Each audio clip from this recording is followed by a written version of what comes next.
Welcome to law point. ప్రస్తుతం ప్రముఖ choreographer Johnny మాస్టర్కి సంబంధించి ఒక లైంగిక వేధింపుల కేసు నడుస్తుంది. మరి ఈ కేసులో భవిష్యత్తులో ఎలా ఉండబోతుంది, ఏ సెక్షన్లు అమలవుతాయి, శిక్షలు ఏ విధంగా ఉంటాయి, ఈ అంశాల మీదే మనతో విశ్లేషించడానికి ప్రముఖ హైకోర్టు న్యాయవాది విజయభాస్కర్ గారు మనతో ఉన్నారు. ఆయనతో మాట్లాడదాం. నమస్తే విజయభాస్కర్ గారు. నమస్తే అండి సార్, ప్రస్తుతం కొరియోగ్రాఫర్ జానీ మాస్టర్ కేసు గురించి మీరు వినే ఉంటారు. సో ఈ కేసులో లైంగిక వేధింపులకు సంబంధించి ఆయన మీద కొన్ని సెక్షన్స్ పెట్టడం జరిగింది. ఈ సెక్షన్స్కు సంబంధించినటువంటి వివరాలు మాకు తెలియజేస్తారా? జానీ మాస్టర్ అని ప్రముఖ కొరియోగ్రాఫర్, మన తెలుగులోనే నోటెడ్ పర్సన్. అతను మన శేఖర్ మాస్టర్ వీళ్ళంతా కలిసి డీ ప్రోగ్రామ్ అనే ఒక ప్రోగ్రామ్ ద్వారా ఇంట్రడక్షన్ అయినారు తెలుగు ఇండస్ట్రీ ద్వారా. అక్కడ ఏంటంటే ఒక జూనియర్ అమ్మాయి from Maharashtra something somewhere other state నుంచి ఇతని టీంలో వర్క్ చేయడానికి, ఇతనికి అసిస్ట్ చేయడానికి ఒక అమ్మాయి వచ్చిందని చెప్పేసి ఆ అమ్మాయే ఇప్పుడు ఈ కేసు అనేది ఫైల్ చేసింది. మన రాయదుర్గం పిఎస్ గచ్చిబౌలి సరౌండింగ్స్ లో ఇది 0 ఎఫ్ఐఆర్ తో రిజిస్టర్ అయినట్టుగా తెలుస్తా ఉంది. ఈ 0 ఎఫ్ఐఆర్ ఏంటంటే jurisdiction of the police station అనేది లేకుండా ఎక్కడి నుంచి ఎక్కడికైనా కానీ, అంటే ఇప్పుడు ఈ అమ్మాయి వచ్చేసి కంప్లైంట్ చేసింది ఏంటంటే ఆన్లైన్, అంటే టెలిఫోన్ ద్వారా కంప్లైంట్ చేసింది అనేది తెలుస్తా ఉంది. అందుకని ఇది 0 ఎఫ్ఐఆర్ కింద నమోదు చేశారు. 0 ఎఫ్ఐఆర్ అంటే అదే జ్యూరిడిక్షన్ లేకుండా అమ్మాయి సమ్వేర్ ఇతని జ్యూరిడిక్షన్ కానీ అమ్మాయి జ్యూరిడిక్షన్ కానీ ఏది కనెక్షన్ లేకపోయినా కూడా, అంటే అవైలబిలిటీని బట్టి ప్రస్తుతానికి ఇక్కడ కేసు రిజిస్టర్ చేసి అక్కడ నుంచి ఫ్యూచర్లో ఏ సంబంధిత పిఎస్కి అయితే ఆ సంబంధిత పిఎస్కి ట్రాన్స్ఫర్ చేసేదాన్ని 0 ఎఫ్ఐఆర్ అంటారు. ప్రస్తుతానికైతే ఆ విధంగా ఇదే అయింది. ఇంకొకటి సెక్షన్స్ ఏం పెట్టినారంటే 376 అనే ఒక సెక్షన్, అంటే పర్సిస్టెంట్గా కంటిన్యూస్గా కొన్ని ఇయర్స్గా ఒక సెక్షువల్ హరాస్మెంట్ అనేది చేస్తూ ఉన్నాడు జానీ మాస్టర్ అని చెప్పేసి ఈ విధంగా చెప్పడాన్ని సెక్షన్ కింద నమోదు చేశారు.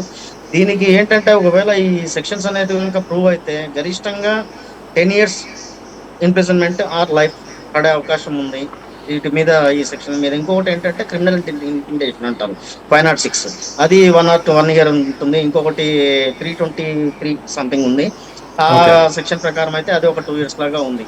ఈ 506 ఒకటి, 323 ఒకటి, ఇంకొకటి మన ఇదే 376 రేప్ సెక్షన్స్ పెట్టారు. ఓకే సార్, అయితే ఇంకేమైనా అదనంగా సెక్షన్స్ పెట్టే అవకాశం ఉందా?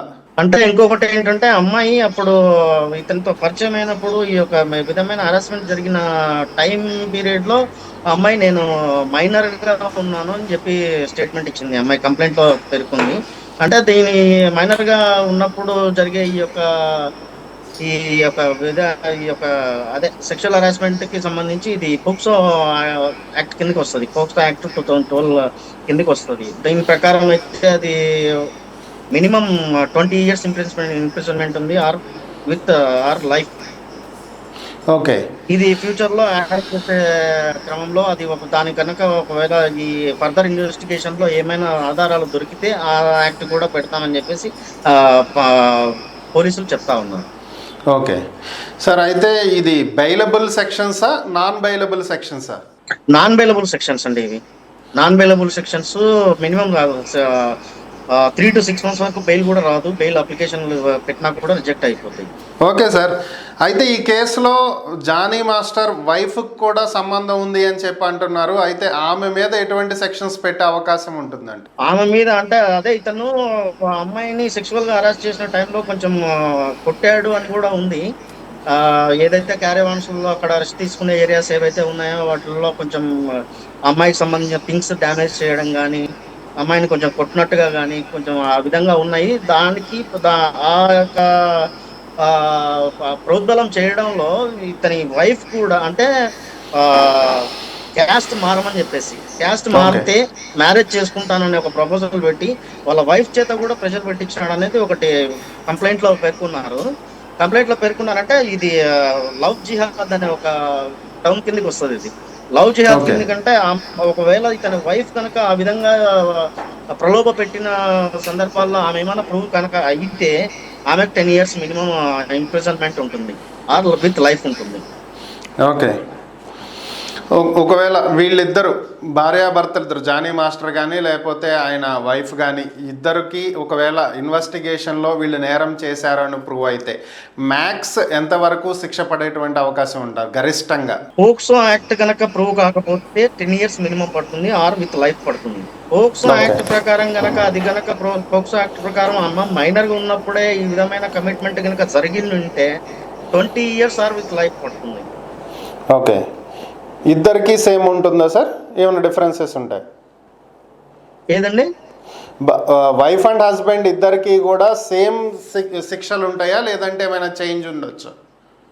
అసలు ఫస్ట్ ఆఫ్ ఆల్ వాళ్ళ వైఫ్ మీద కంప్లైంట్ ఇచ్చిన దాంట్లో నన్ను మతం మార్చమని నన్ను ప్రలోభ పెట్టినారని చెప్పే క్రమంలో చెప్పింది కాబట్టి వాళ్ళ వైఫ్ కి సెక్షన్స్ వేరవుతాయి. అంటే ఆమె మతం మారడానికి దానికి దీనికి ఆ సెక్షన్స్ రేప్ పెట్టిన సెక్షన్స్ అయితే వాళ్ళ వైఫ్ కు వర్తించవు.